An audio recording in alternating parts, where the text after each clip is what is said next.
नमस्कार। देश और दुनिया की अहम खबरों के खास कार्यक्रम देश विदेश में आपका स्वागत है। कार्यक्रम की शुरुआत करेंगे कनाडा के प्रधानमंत्री जस्टिन ट्रूडो के भारत दौरे की खबर से। प्रधानमंत्री नरेंद्र मोदी ने भारत दौरे पर आए कनाडा के पीएम जस्टिन ट्रूडो की राष्ट्रपति भवन में अगवानी की। उसके बाद ट्रूडो को गार्ड ऑफ ऑनर भी दिया गया।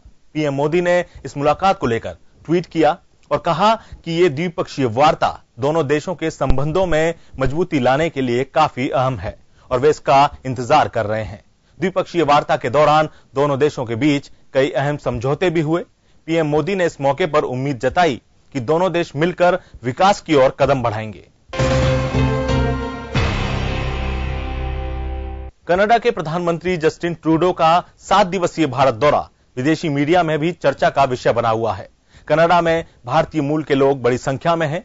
खासतौर पर सिखों की आबादी काफी बड़ी संख्या में है।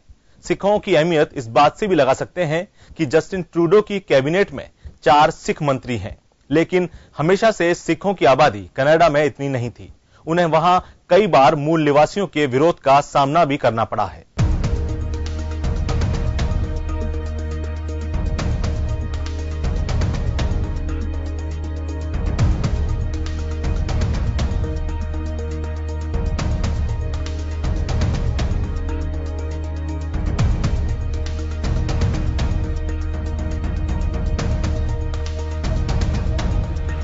कनाडा में भारत वंशियों के प्रभाव का अंदाजा इसी बात से लगा सकते हैं कि वहां के हाउस ऑफ कॉमन्स के लिए भारतीय मूल के 19 लोगों को चुना गया है। 1897 में महारानी विक्टोरिया ने ब्रिटिश भारतीय सैनिकों की एक टुकड़ी को डायमंड जुबली सेलिब्रेशन में शामिल होने के लिए लंदन आमंत्रित किया था। भारत में सिखों के कनाडा जाने का सिलसिला यहीं से शुरू हुआ था। तब कुछ ही सालों में ब्रिटिश कोलंबिया 5000 भारतीय पहुंच गए। इनमें से 90% सिख थे। सिखों का कनाडा में बसना और बढ़ना इतना आसान नहीं रहा है। इनका आना और नौकरियों में जाना कनाडा के गोरों को रास नहीं आया। भारतीयों को लेकर विरोध शुरू हो गया था।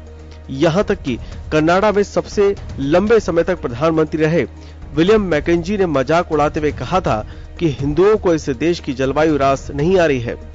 1907 तक आते आते भारतीयों के खिलाफ नस्ली हमले शुरू हो गए। सिखों को कनाडा से जबरन भारत भी भेजा गया। 1960 के दशक में कनाडा में लिबरल पार्टी की सरकार बनी तो यह सिखों के लिए ऐतिहासिक साबित हुआ। कनाडा की संघीय सरकार ने प्रवासी नियमों में बदलाव किया और विविधता को स्वीकार करने के लिए दरवाजे खोल दिए। इसका असर ये हुआ कि भारतीय मूल के लोगों की आबादी में तेजी से बढ़ोतरी हुई। आज भारतीय कनाडाई के हाथों में संघीय पार्टी एनडीपी की कमान है। कनाडा में पंजाबी तीसरी सबसे लोकप्रिय भाषा है। कनाडा की कुल आबादी में 1.3% लोग पंजाबी समझते हैं और बोलते हैं। ब्यूरो रिपोर्ट, जन टीवी न्यूज।